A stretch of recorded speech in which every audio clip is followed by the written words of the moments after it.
කැලෑවක් ළඟ තිබුණු ගමක ගමරාල කෙනෙකුට එළු පට්ටියක් හිටියා. දවසක් මේ එළු පට්ටියේ හිටිය එළු දෙනක් පැටව් එක්ක තනකොළ උලා කමින් ඇවිදින ගමන් කැලෑවේ අතරමං වුණා. එළු දෙන කැලේ හැමතැනම ඇවිද්දත් ගමට එන්න පාර හොයාගන්න එයාට බැරි වුණා. ඒ වෙලාවේ මහ වැස්සකුත් වැස්සා.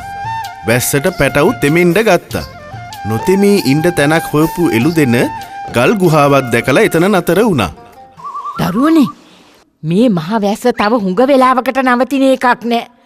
ඔයාලා තෙමිලා අසනීප වෙයි.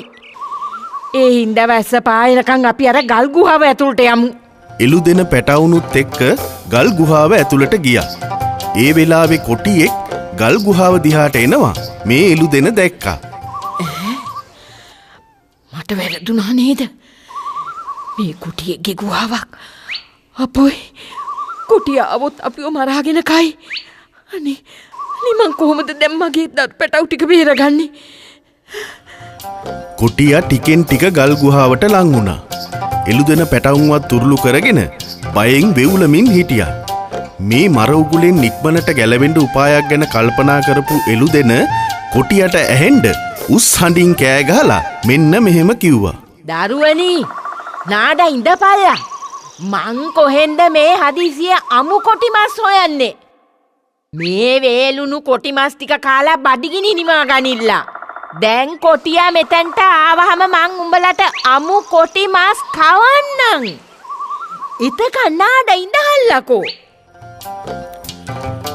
එළු දෙනගේ මේ කතාව අහන් හිටිය කොටියා මර බයෙන් වෙවුලන්න පටන් ගත්තා. කොටියා ආපහු හැරිලා පන කඩාගෙන කැලේ ඇතුළට දිව්වා. මෙහෙම දුවන අතරේ කොටියට ඉස්සරහට නරියෙක් මුණ ගැහුණා. කොටිරාලහාමි මොකේ මේ කැලේ කඩාගෙන පන එපා කියාගෙන ගෙහි දුවන්නේ? අනේ වල්හාමි හරිම නපුරු දරුණු සතෙක් මගේ ගල් ගුහාව ඇතුළේ ඉඳන් මං එනකම් බලන් ඉන්නෝ මාව මරන්න.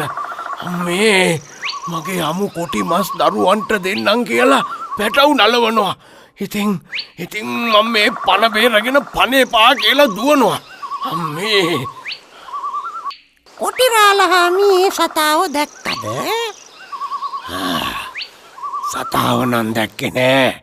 ඒත් කතාවෙන් තේරෙනවා ඒනම් දරුණු සතෙක් කියලා. තමුන්නාන්සේ සතාව දැක්කේ නෑ. කතාවටනේ තමුන්නාන්සේ බය වෙලා තියෙන්නේ.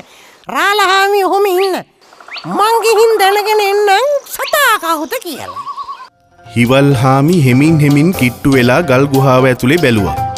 පැටවුන්වත් තුරුළු කරගෙන නිදාගෙන ඉන්න එළු දෙන්න දැකලා මෙහෙම කල්පනා කළා.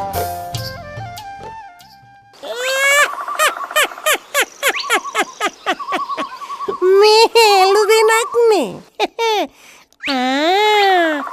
සුදු පුළුන් කොට්ට වගේ පුංචි පැටවුනුත් ඉන්නවා. අද නම් අපිට රසම රස කෑමක් තියෙන්නේ. මගේ කටට කෙලත් තුනනවා. අද නම් මට ලායලු මස් කත හැකි. කනවමයි. අඩඩඩා. හිවල්හාමි ඉක්මනටම කොටිරාලහාමිව හොයාගෙන දිව්වා. කොටියා ගහකට නැගලා බයෙන් වෙවුලමින් බලාගෙන හිටියා. කොටිරාලහාමි අයියෝ කොටිරාලහාමි වාගේ මොඩෙක්. කොටිරාලහාමි හොඳටම රැවටිලා. ඒ ඉන්නේ වැස්සට පැටව් එක්ක රාලහාමිගේ ගුහාවට රිංගපු එළු දෙනක්. වෙන්න බෑ වල්හාමි. ඒනම් මහා නපුරු දරුණු සතෙක්ම තමයි. හොඳයි. තමුන්නාන්සේ මගේ කීම පිළිගන්නේ නෑ නේන. කොහොම පිළිගන්නද හිවල්හාමි? මේ කැලේ මොන සතාද අමු කොටි මස් කන්න හොයන්නේ?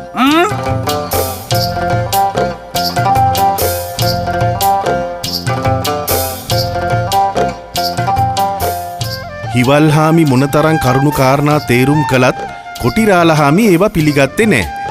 අන්තිමට හිවල්හාමි වැල්පටක් අරගෙන කොටියාගේ බෙල්ලේ ගැට ගැහුවා. අනිත් කොන තමන්ගේ බෙල්ලේ ගැට ගහ ගත්තා. හරි. රාලහාමි බය හින්දා දැන් මගේ පිටිපස්සෙන් එන්නකෝ. ඕන්න මං ඉස්සර වුණා. පස්සෙන් එන්නකෝ. අනේ මට නම් හරිම බයයි වල්හාමි. අනේ රාලහාමි ඇයි ඔය තරම් බය? ඒ ඉන්නේ එළු දෙනක්. මම මගේ දැසින්ම දැක්කනේ. නෑ වල්හාමි. ඔහේ කියන්නේ බොරු. ඉවල්හාමි හදන්නේ මාව බිලි දෙන්න.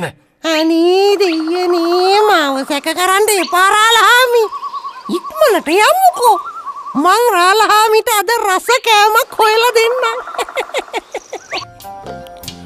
හිවල්හාමි බය නැතුව ඉස්සර වුණා. කොටිරාලහාමි බයෙන් ගැහෙමින් හිමින් පිටිපස්සෙන් ගියා. කොටියයි හිවලයි ඈතින් එනවා දැකපු එළු දෙන හොඳටම බය වුණා.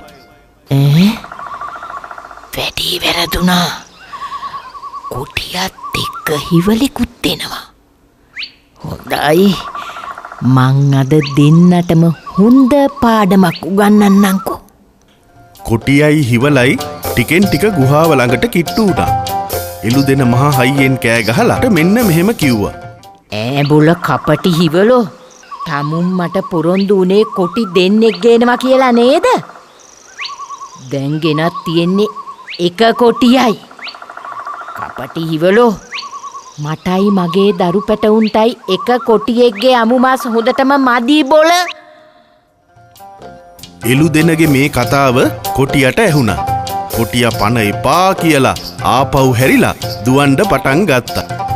හිවලත් ඒ පිටිපස්සෙන් ගස් ගල් මුල්වල හැපි ඇදිලා ගියා. කොටියා දුවලා ගිහිල්ලා උස ගහකට නැග්ගා. කොටියා මරණ බයෙන් හතිදාමින් පහළ බලද්දී වැලේ එල්ලිලා දිව එළියට දාගෙන ඉන්න හිවලව දැක්කා. අම්මේ ඇයි වල්හාමි මේ ඇස් ලොකු කරගෙන දිව එළියට දාගෙන අර එළු දෙනගේ කතාවට මට කටින් විතරක් නෙවෙයි ඇස් දෙකනේ තිලා ගියා කොටිරාලහාමි. අපොයි. වැල් පොට බෙල්ලට හිර වෙලා හිවල්හාමි එතනම මැරුණා. දැනට සුදුසු නුවණ පාවිච්චි කරලා වැඩ කරපු එළු දෙන පැටවුන්වත් බේරගෙන පාරත් හොයාගෙන ආපහු ගමට ගියා.